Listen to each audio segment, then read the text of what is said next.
Di sebuah sudut kota Jakarta, terdapat sebuah warung makan yang dikenal dengan nama Pecel Lele Lamongan.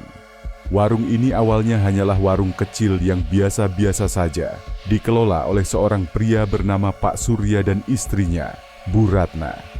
Mereka berdua bekerja keras untuk menjalankan warung ini, tetapi pengunjung yang datang selalu sedikit.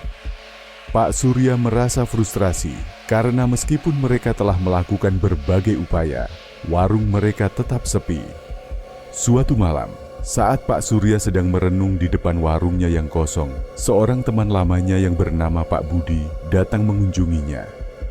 Pak Budi bercerita tentang pesugihan, sebuah praktik mistis yang katanya bisa mendatangkan kekayaan dan kesuksesan dengan cepat. Awalnya, Pak Surya ragu dan merasa takut. Tetapi dorongan untuk menyelamatkan warungnya membuatnya mempertimbangkan tawaran itu. Setelah berdiskusi dengan istrinya, Pak Surya akhirnya memutuskan untuk mencoba pesugihan tersebut. Mereka mengikuti semua ritual yang disarankan oleh Pak Budi, termasuk memberikan sesaji dan mantra-mantra tertentu. Tidak lama setelah itu, keajaiban pun terjadi. Warung Pecel Lele Lamongan tiba-tiba ramai dikunjungi pelanggan. Orang-orang datang dari berbagai penjuru kota untuk menikmati pecel lele buatan Pak Surya dan Bu Ratna. Namun kebahagiaan ini tidak berlangsung lama. Seiring berjalannya waktu, mereka mulai merasakan ada yang aneh.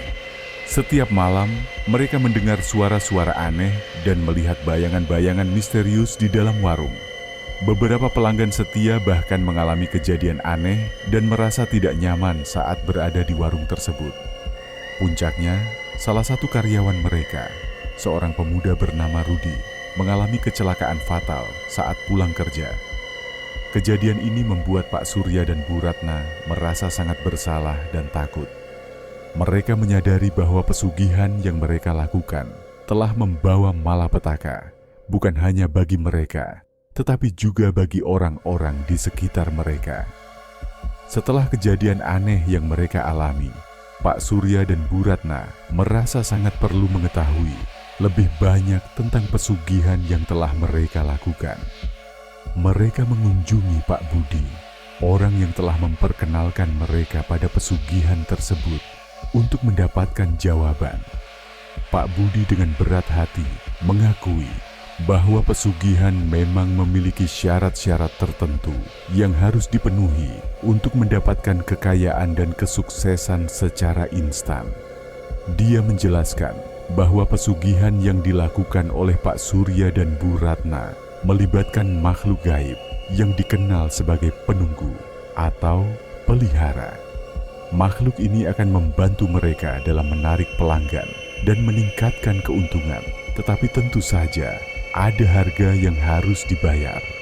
Syarat utama dari pesugihan ini adalah memberikan sesaji secara rutin kepada makhluk gaib tersebut. Sesaji ini biasanya berupa makanan, minuman, atau benda-benda tertentu yang disukai oleh makhluk tersebut. Selain itu, mereka juga harus menjaga sikap dan tingkah laku mereka agar tidak menyinggung perasaan makhluk gaib tersebut. Karena jika makhluk tersebut merasa tersinggung atau marah, akibatnya bisa sangat fatal. Pak Budi juga mengingatkan bahwa pesugihan memiliki dampak jangka panjang yang berbahaya. Meskipun pada awalnya terlihat seperti membawa keuntungan, pada akhirnya pesugihan akan membawa kemalangan dan kesengsaraan. Pak Surya dan Bu Ratna mulai memahami bahwa kesuksesan instan yang mereka dapatkan selama ini sebenarnya datang dengan konsekuensi yang sangat besar. Pak Surya dan Bu Ratna merasa sangat menyesal karena telah mengambil jalan pintas yang berbahaya ini. Mereka memutuskan untuk mencari bantuan dari seorang pemuka agama yang dikenal bijaksana. Dengan bimbingan dari pemuka agama tersebut, mereka menjalani ritual pemutusan pesugihan yang melibatkan doa-doa, air suci, dan sesaji khusus yang dipersembahkan untuk mengusir makhluk gaib tersebut. Proses pemutusan pesugihan ini memakan waktu beberapa hari. Setiap malam, Pak Surya dan Bu Ratna harus berdoa dan memohon ampunan serta perlindungan dari Tuhan. mereka juga harus membersihkan warung mereka dari segala benda atau tanda-tanda yang berhubungan dengan pesugihan. Akhirnya, setelah melalui perjuangan yang panjang, mereka merasakan perubahan. Suara-suara aneh dan bayangan-bayangan misterius tidak lagi muncul di warung mereka. Meskipun warung pecel lele Lamongan tidak seramai dulu, Pak Surya dan Bu Ratna merasa lega dan bersyukur karena telah terbebas dari pengaruh pesugihan. Mereka menjalankan warung mereka dengan cara yang lebih jujur dan tulus, bekerja keras untuk memperbaiki kualitas makanan dan layanan mereka. Pengalaman ini mengajarkan mereka bahwa tidak ada jalan pintas menuju kesuksesan yang sejati. Keberhasilan yang didapatkan dengan cara yang tidak baik hanya akan membawa kesengsaraan dan malapetaka. Pak Surya dan Bu Ratna kini menjalankan warung mereka dengan penuh ketekunan dan keyakinan bahwa usaha keras dan niat baik adalah kunci utama untuk meraih keberhasilan. Meski telah menghentikan pesugihan, bayang-bayang masa lalu terus menghantui Pak Surya dan Bu Ratna. Mereka merasa memiliki tanggung jawab moral untuk menjelaskan kepada pelanggan dan karyawan mereka tentang apa yang telah terjadi. Suatu hari, dengan tekad bulat, mereka mengadakan pertemuan terbuka di warung mereka. Di hadapan para pelanggan dan karyawan, Pak Surya bercerita tentang keputusan salah mereka dalam menggunakan pesugihan demi kesuksesan instan. Ia menjelaskan bahwa meskipun pada awalnya mereka mendapatkan keuntungan besar, pesugihan ini akhirnya membawa kesengsaraan dan malapetaka. Pak Surya meminta maaf dan berjanji bahwa mereka akan menjalankan warung dengan cara yang lebih jujur dan transparan. Reaksi dari pelanggan dan karyawan beragam. Beberapa merasa terkejut dan kecewa, sementara yang lain menghargai kejujuran Pak Surya dan Bu Ratna. Mereka menghormati keberanian pasangan itu untuk mengakui kesalahan mereka dan berusaha memperbaiki keadaan. Perlahan, namun pasti, kepercayaan terhadap warung pecel lele Lamongan mulai pulih.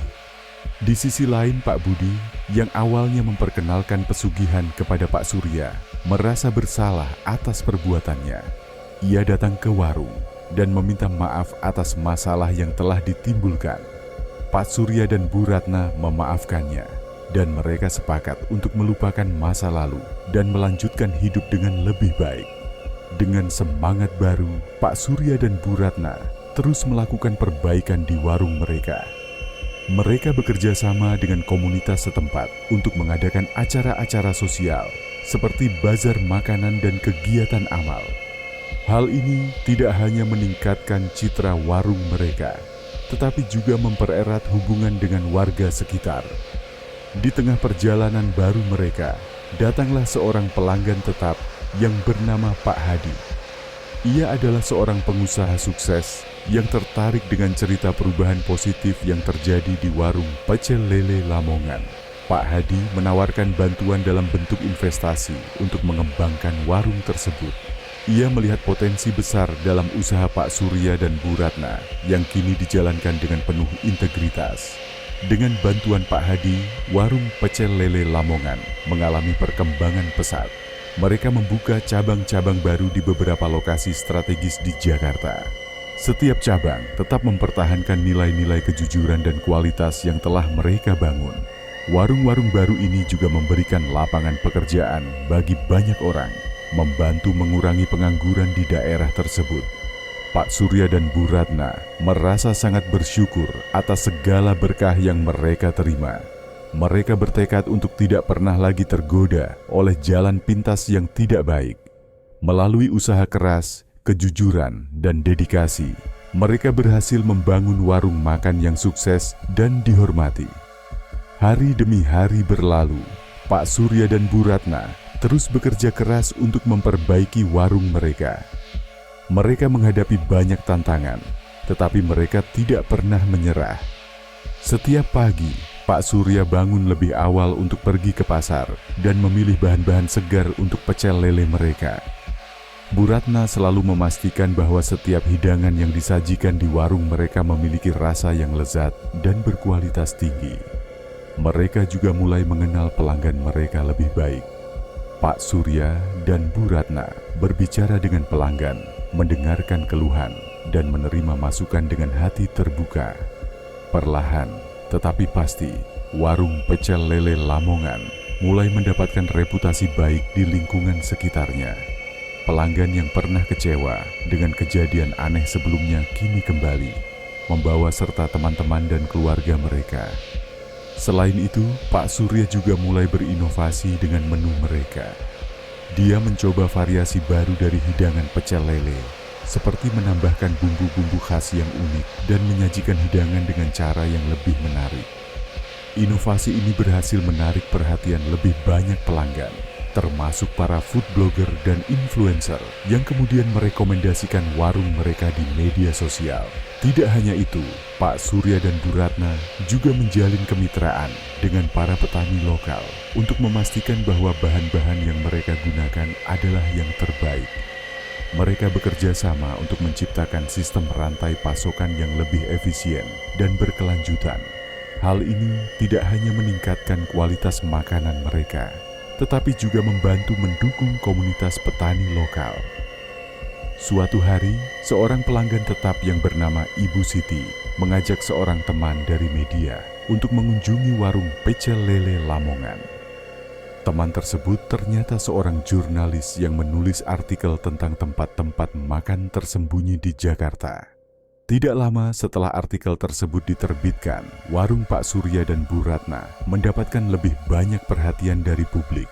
Pelanggan datang dari berbagai penjuru kota, penasaran untuk mencoba hidangan pecel lele yang terkenal itu. Pak Surya dan Bu Ratna merasa sangat bersyukur atas semua perubahan positif yang terjadi.